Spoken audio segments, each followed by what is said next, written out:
Et au-delà des questions religieuses et de la laïcité, c'est la fameuse question de la mixité et du vivre ensemble qui est revenue en force après les rassemblements et les minutes de silence du mois de janvier. On a beaucoup entendu parler de la tentation communautaire, mais on l'a rarement observé concrètement. Eh bien, un homme brise la loi du silence. Il est maire de la ville de Sarcelles, en banlieue parisienne. Il s'appelle François Pupponi. Regardez l'enquête de Manuel Tissier et Jean-François Monnier sur place. Des tours et des bars à perte de vue.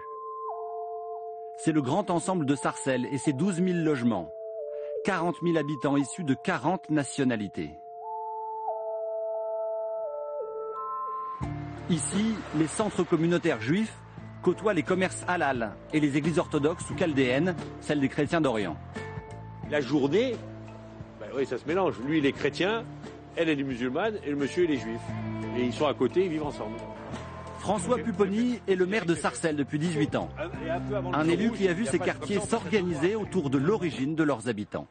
Là, c'est globalement blanc et plutôt communauté juive, avec des Chaldéens aussi un peu, mais principalement communauté juive. Et après, c'est logements sociaux avec principalement immigration subsaharienne et maghrébine. Tous les logements ont été attribués par des gens de la Caisse des dépôts et des gens de la préfecture.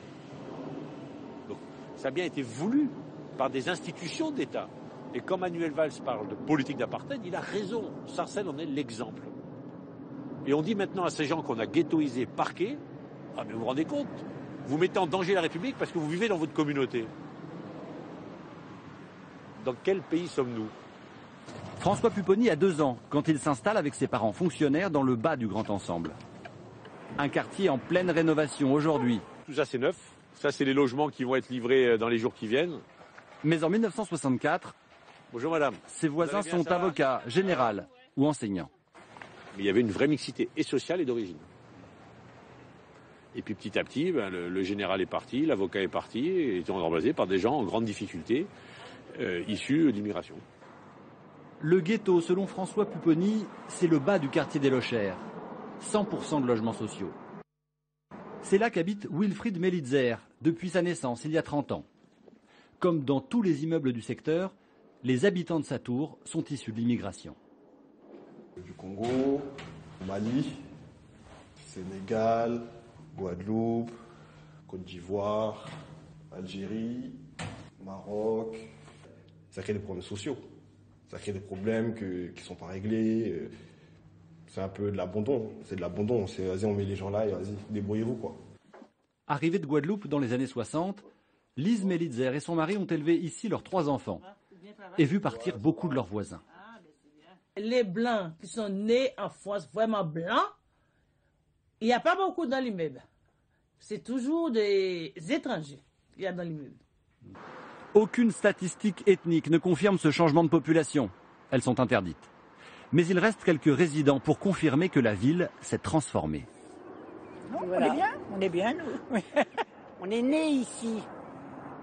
Mais c'est vrai, quand on a fait une déclaration de vol, ces messieurs, les agents nous ont dit « Mais qu'est-ce que vous faites encore à Sarcelles ?» Mais il y a déjà ça au moins 15 ans. Hein.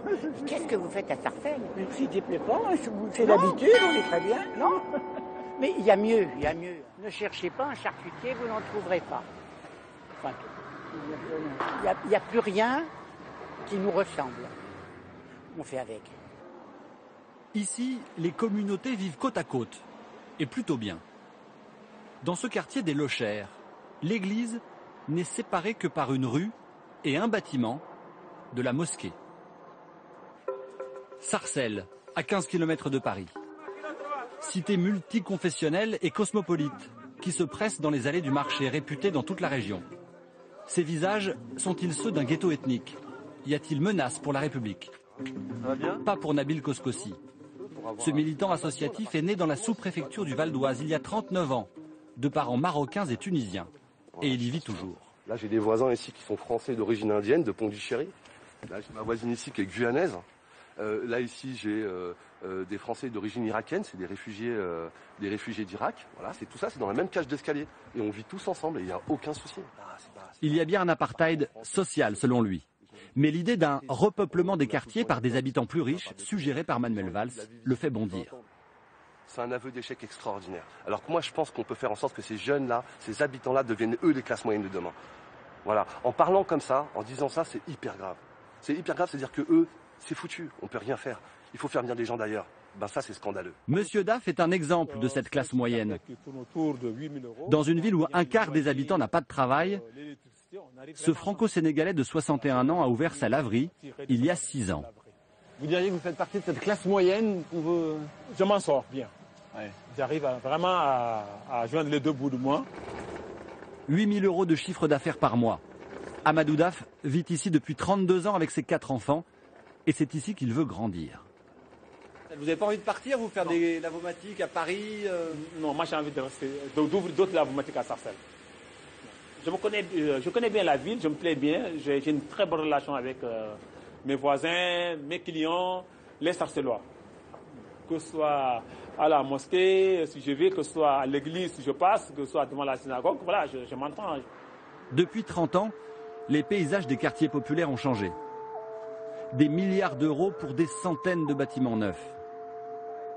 À Sarcelles, comme ailleurs, un autre chantier est prioritaire pour casser les ghettos, celui du développement économique.